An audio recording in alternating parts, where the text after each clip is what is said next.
Yo, yo, yo, what it do, what it do? Carolina here, man. Hey, we're here on the Gig Talk Tuesday. And really on this one right here, it's a good story on the Millennials Decoded channel. And he talks about how gig workers will ruin our retirement. You know what I'm saying? So, hey, I understand it. He bring up some real interesting facts and topics and points. And so I just want to know, do you agree with what he's about to say? Do you think that the gig economy will crash our retirement? You know what I mean? Let me know, weigh in your comments. Please like, share, subscribe. Let's go. The gig economy is going to break the world, and we millennials are first in line for this, because there are two extreme and painfully different sides to the story of being a gig worker. Just take, for example, a digital nomad. They probably do consulting for various businesses. Maybe they're developers, or maybe UX designers, or marketers, and they're probably living the dream. Wave, sunset, waves again. So much more upliftment and energy and support from like my environment here. Digital nomads are the poster child of this concept of gig economy.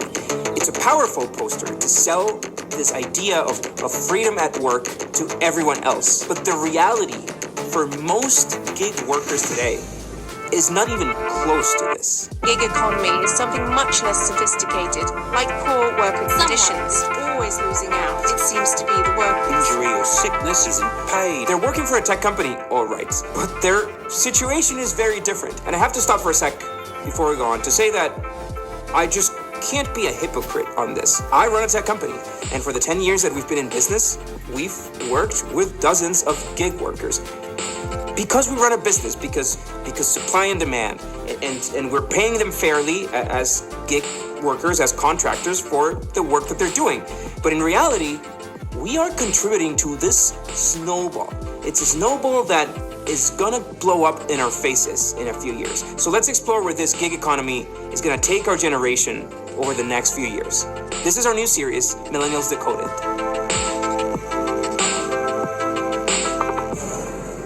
When we research projects like these, the main problem that we have to deal with is sorting through this endless amount of information. In the last few years, it's become increasingly difficult to separate good information from bad, or to even know where that information is coming from. And our sponsor today is looking to solve that. It's a company called Ground News. It's a website and an app that lets you quickly drill down into any story to see what's really going on. Let's take this one, for example.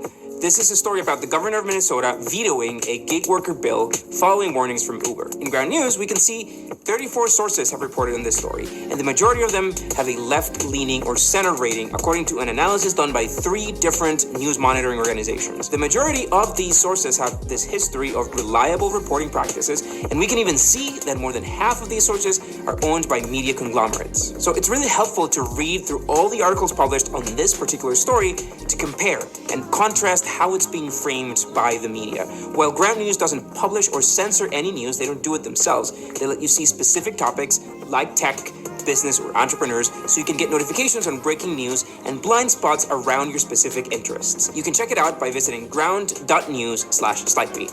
At that site, you can sign up for free, or you can use the link to subscribe for a 30% off unlimited access to all the features that we just showed you. I actually just came back from a trip from Texas, where we spent a couple weeks on a road trip discovering the contrasts that left-leaning cities like Austin and Houston have on a conservative state. It's one of our favorite documentaries yet, and it feels like Ground News could be a solution for so much of this misinformation that we're facing today. I'm excited to have them as partners. I'm excited that they discovered our channel. So stay tuned for that video, and let's get back to gig workers. More than 1,000 drivers are now on strike. We are not going to stop until that raise is given back. I spend more time here than what I do at home.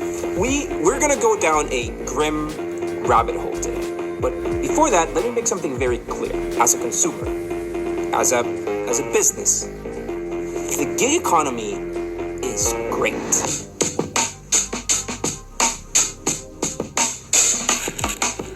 Yes, I know many gig workers struggle. Yes, it's a time bomb. Yes, I know it's gonna screw us up in the future. But I like my burger hot and cheap and delivered in 20 minutes. So we're launching this new product in a couple weeks, and we needed a logo for it. We have designers in-house, but we always like to do this thing. We like to use this platform, and I don't want to say which platform it is, because I think it's such a bad deal for the gig workers, but it's such a great deal for the company. We offered $500 to designers to come and apply with their logos, and we have these are all the designs. They've been withdrawn and declined and whatnot, but we had 400 applications, and eventually picked this one. But here's the deal: we only pay the winner. The winner got the $500 that we offered, but everybody else worked for free. And so for a business, this is a fantastic deal. This is as good as it gets to get 400 candidates for logos and just pick your favorite. As a gig worker, this absolutely sucks. But hold on. But with the current rules in the world that we live in a free capitalist market, this is fair game. I mean, they agreed to do the work, they agreed to the terms and the compensation. We both won on this transaction. Right? This all works because the supply and demand balance exists. And a huge problem that nobody likes to talk about is that better pay risks breaking this balance. Here's the simplest way you can visualize it. Let me explain that. A few years ago, California passed this law that made it more strict for companies to determine whether someone that's working for them is a contractor / a gig worker or an employee. Now, I'm not gonna stop on that debate. We're not here to solve that. I'm not gonna solve this debate by just speaking into a camera. It's a big issue, expensive lawyers, etc. But this law was drafted with one specific company in mind.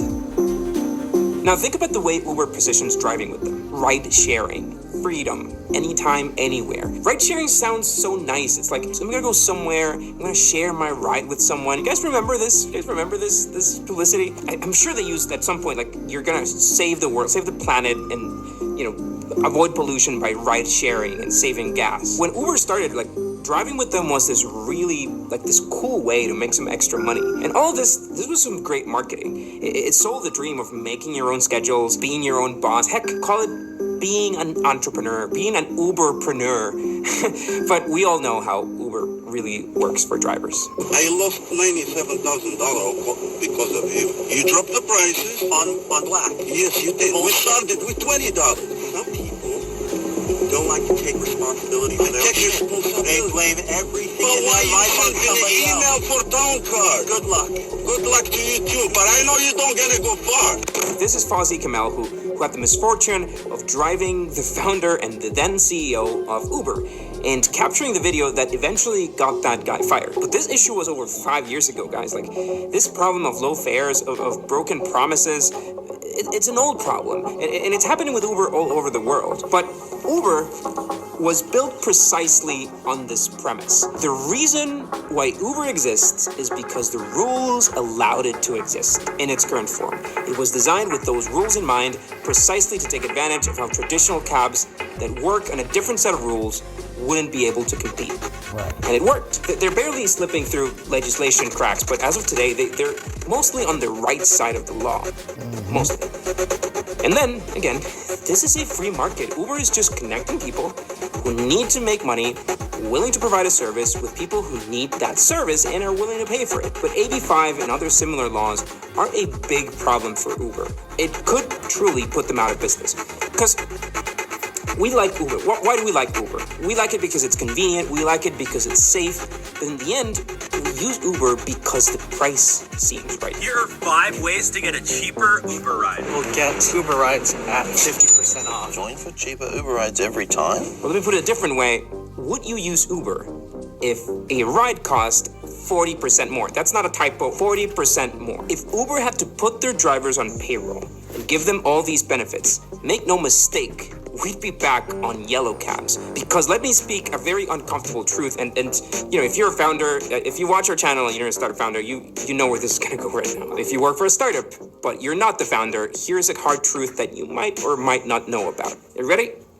Ready? Having payroll employees is expensive. Let's say that your company offered you a I don't know, $60,000 a year salary. That's a nice round number. It looks like $5,000 a month, but we all know that it's not. After you account for your income taxes and your FICA and your other state insurance stuff, you're probably gonna end up short of $3,500 per month. This is a math that we did for Brooklyn, but it is really similar across most developed countries. Now, as an employee, you might or might not suffer over those 30% that you're giving to the tax man, but most people have no clue how much their employer is really paying to have them sit in the office. Because if you stack your payroll taxes, that there are payroll taxes that also come out of the employer's end. If you stack medical insurance, pension matching, paid vacation, if you're a startup, there's a real possibility that you can go out of business. So if you're responsible, you should be saving up a little bit of your employees' potential severance payment if the company goes out of business. Well, that number goes 30% more in the US and up to 50% more in other countries around the world. That's how much that employee costs the company every month. Now, before you say that these benefits aren't mandatory in the US, because, I mean, technically they aren't, well, the truth is that they're a standard for most decent companies, and we need to hire, like, decent people if we want to run a startup. Now, I come from a different country. I come from a country where all of this stuff is not optional. It's mandatory. And don't get me wrong, like, I think it's great for employees to be protected in case they get laid off, but that all costs money. And it's money that us, the businesses, it's money that we have to pay. But that's not the point of this. The point is that you would delete your Uber app in an instant if your fares moved 40%. And disclaimer, like, I'm not saying that us millennials are stingy. We're all struggling to make ends meet here. Like, 40% more for our Uber rides is a lot of money. And so the math that I showed you still doesn't include liabilities, just the possibility of an employee suing you for, for a reason, or the time at work that people spend by the water cooler, or invited to a meeting where they didn't have to be in. What employees see on their paycheck is just about half of what the company is actually paying them every month. Well, here's a bright idea. Why don't you just pay someone for the hours, for the effective hours that they work for you? Well, here's a better idea. Why don't we hire someone in a city where it's a lot cheaper to live in? I mean, that model is maybe, I'm not sure, but maybe that work model is like the dream job of a gig worker. How can I be a digital nomad, Riley? It's the number one question I get. I'm gonna break it down for you. Working for a U.S. company on a qualified, highly skilled type of job, getting paid something close to U.S. rates, and living in a country where they don't need to spend nearly as much. Maybe they have 2 or 3 clients and they just add up hours with all of them. It's more than enough to live comfortably and to even save money. Maybe they choose to do a 4-day work week, or maybe they take a break at 4 p.m. to go surfing. That's the poster card nomad life. But these cross-border salaries, they also have painful implications on locals. There's this town back home in Costa Rica called Nosara where locals make $600, $800 a year. They work hotels and restaurants, and they're basically serving people who make $4,000, $6,000 a month. I mean, it's the dream town for a digital nomad. You have the network, everybody else works on tech too, so you have a couple of VC funds even, but housing is very limited. Locals can no longer afford to live in the place that they were born. They've been displaced to other areas. Parts of the town flood during the rainy season, and that's of course where the locals have to live. We did a whole documentary on Nosara. I'm going to link that below, but that's just the way of the world. Right? We have to adapt. We can't stop globalization or remote work, but we are not necessarily looking ahead. As a generation, I don't think that we're planning ahead. We always complain about boomers, because boomers, like, they didn't look ahead, and they didn't look out for the planet, they didn't recycle, they didn't care about climate change until it was too late. And it's true, boomers, come on. Like, my elementary school textbook still said that water was this infinite resource. But we're sort of doing the same thing. And the guy in Nosara is not the example. These are all trained, skilled, qualified, internet-savvy, financially literate gig workers. They're probably already doing half their work using GPT. These guys, man, like, they had enough disposable income to bet on Bitcoin early, and maybe they're millionaires because of that, or maybe they bet late and they lost money, but that still didn't really affect their livelihood. Soon enough, they're gonna save enough money, they're gonna buy some beachfront property. In a few years, they're gonna slow down on their work, they're gonna keep some of their clients, and they're gonna live happily ever after. I mean, these guys, they're fine. They're fine, but that's not what gig work means for everyone else. Just look at the other side of that exact equation. Take a graphic designer. So this is a graphic designer that lives in the US. I mean, it doesn't even have to be a major city. Let's say that they just graduated college, probably have some college debt that they have have to pay for, and they are considering doing Upwork or Freelancer or Fiverr. Well, now they have to compete with that guy. Or tougher still, they have to compete with someone on the other side of the world.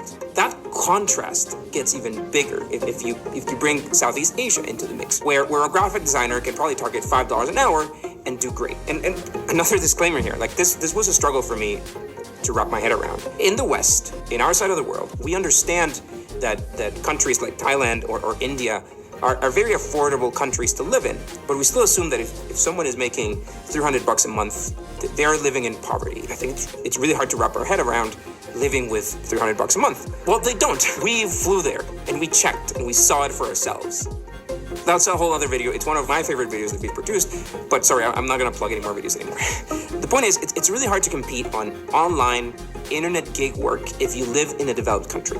It's almost as if these platforms like Upwork, they were designed for US companies to hire freelancers overseas. Heck, it's not just hard to be a freelancer or a gig worker, it's hard to be a payroll employee these days, which actually brings me to this number. 44% of millennials in the US have more than one job. 64% are looking for some kind of side hustle. I get it, we spend more money than we should in those Starbucks, but I still bet most people would rather just have one job. And that's not just the US, by the way. Other countries are following suit with people having multiple jobs. Upwork estimates that the US will have 90 million freelancers by 2028, and that's a third of all US adults. 90 million freelancers by 2028. Let's go. That is crazy. Today, the largest group of people that have to do gig work is, of course, millennials and our friends, Gen Zs. Hi, Gen Zs. Gig workers, as you'd expect, experience more mental distress, more loneliness, less life satisfaction compared to full or to even part-time workers. They're actually much closer to unemployed people. And all of these, they're profound problems in our society. We're trying to find ways to solve them and to solve them for today. But that's the short-term part of the problem. I think nobody's really talking about the long-term problem. Maybe we just can't find the time, or it's just too much to handle. Because the elephant in the room here is pensions. And we're already seeing the ripple effects. Only 27%, it's like a quarter of US workers today, are on track to having enough money to retire. I don't think that many of them realize that. 30% of gig workers do assume that they will never retire. 77% of gig workers assume that they will rely on personal savings to get by. And pension systems around the world, they were designed assuming that each adult was gonna be replaced by other adults. And they were definitely not designed around so many adults working just gig work. Now, before I go on, let's just line up on how the pension systems work around the world. Because the social security tax, or whatever you call it in your country, when you're paying social security, that's not going to your own pool of money. These aren't your savings. There's not a government bucket for you. You're effectively paying Social Security for the older generations, the ones who are currently retired. You're welcome, boomers. Pension systems around the world were designed with that premise in mind. As new humans come into the world, they have jobs, not gig jobs, but actual jobs that pay Social Security, contribute to the system for their elders. When they get old, new humans support them. Now, this not only works at this macroeconomic level, it's supposed to work on a household level too. I don't want my kid to have to look after me when I'm old, but hey, if my YOLO calls don't pay up, and at least I have a basement to crash if I'm totally broke. I'm half kidding on that, but most millennial households, they don't have kids. They don't want kids. They're buying pets instead. We made a video about that. Sorry, I won't plug any more videos. And, well, dogs don't pay Social Security. Most dogs don't have basements that you can crash. So what happens when the number of humans actually starts shrinking? Which it is. Will this happen? It is actually the 14th day of nationwide protests, unions and labor groups leading those demonstrations. And earlier today, dozens of people are protesting across France today over the country's new retirement. These protests erupted all over France because the government tried to raise the retirement age from 62 to 64 years old. For one simple reason, the pension system is broken. There are fewer people alive to support it, and pensioners are living longer because health got better. The country has had to go into debt to maintain their own system because, just to give you some numbers, in the year 2000, you had 2.1 workers for each retiree. By 2020, you had 1.7 workers. And by 2070, the country is expected to have 1.2 workers per retiree. That means there are more people that need a pension and just fewer young workers to support them. And well, France is a developed country. I mean, they have one of the best pension systems in the world. They have a very low rate of pensioners that have any risk of falling into poverty. But in the end, even today, this is the country's money. It's tax money or debt that eventually gets paid with tax money. That's sustaining everyone. And it looks like French millennials don't want to pay more for that. Même tu au travail 2 ans de plus parce que franchement, regardez le nombre de personnes qui meurent au travail. Il y a beaucoup de personnes qui meurent au travail. Now, big disclaimer, I'm really oversimplifying this issue. I'm sorry, but this is material for a whole other video, maybe a little bit outside our scope, maybe one for Johnny Harris to make, but don't get angry, French people. Point is if we're still working when we're 64, which we probably will, then that's just gonna be a lot more taxes for us and a massive tax burden for the generations that come after us. So let's look at this perfect storm. Millennials need to have multiple jobs to get by. In other words, a single job today is apparently not enough to sustain a human, or at least our spending habits. Many millennials and Gen Zs choose not to have kids because they can't afford them. In the US, raising a kid costs around $14,000 a year. So many millennials have spent their lives working gig jobs. That means that they haven't really had time or money to think about a pension or to start a 401k. And even if they have one, it's just based on the payroll side of their income, not the gig side of their income. And to make matters worse, boomers who are retired today probably own their own homes. When boomers were, in their 30s as millennials, they were already 3 times more likely to own a house. Many of us are just destined to pay rent forever.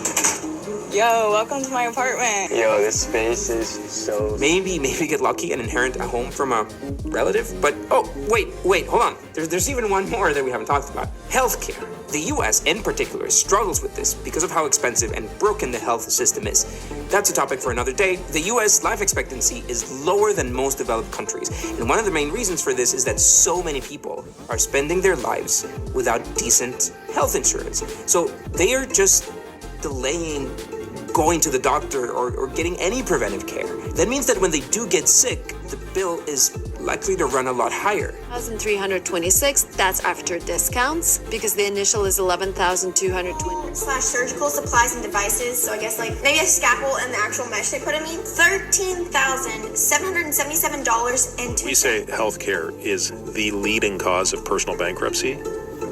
It's the first, second, third, fourth, fifth. For gig workers in the US, getting health insurance is expensive, is really expensive. A health plan as a self-employed individual can be more than twice more expensive than what your employer would pay on a company-funded health insurance plan. And so people who work their lives as gig workers, they just might not have health insurance at all. So, I mean, I don't want to be too grim here, but let's picture life in 2060. You're in your 70s. The government has managed to scramble some form of social security system by either going into debt or taxing your grandkids. No, wait, actually, scratch that. You don't have grandkids because you never had kids. So the government has managed to scramble some form of social security by taxing someone else's kids. You still have a job. It's probably an online gig.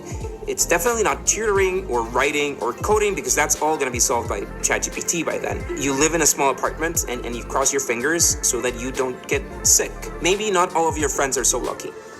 Many of them are broke.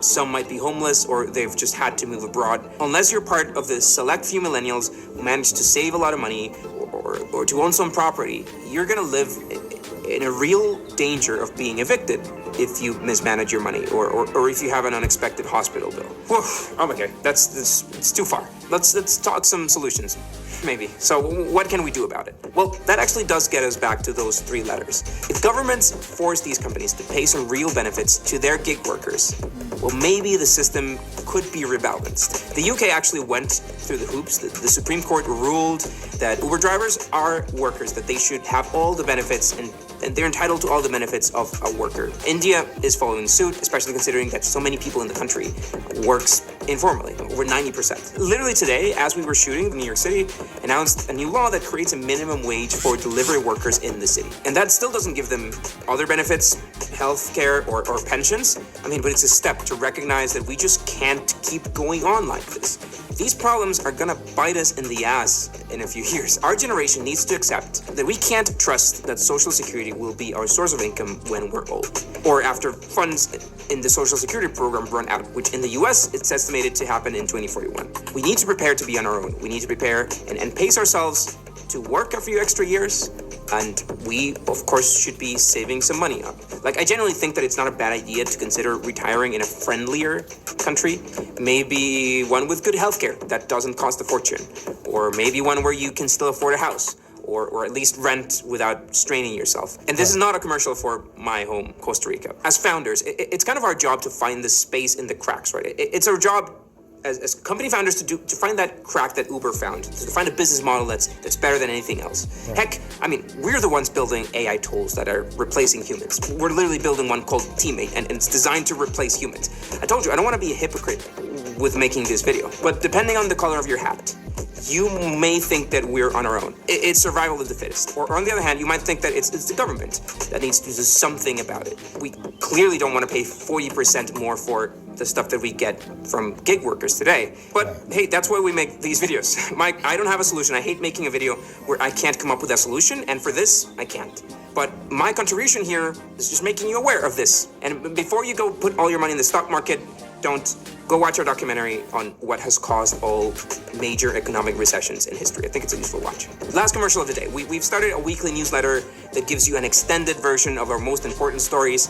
Also, don't forget to check out Ground News. Thanks again, guys, for sponsoring today's video. And last but not least, I think a fellow millennial could find this video useful. So we appreciate the subscribe and the share.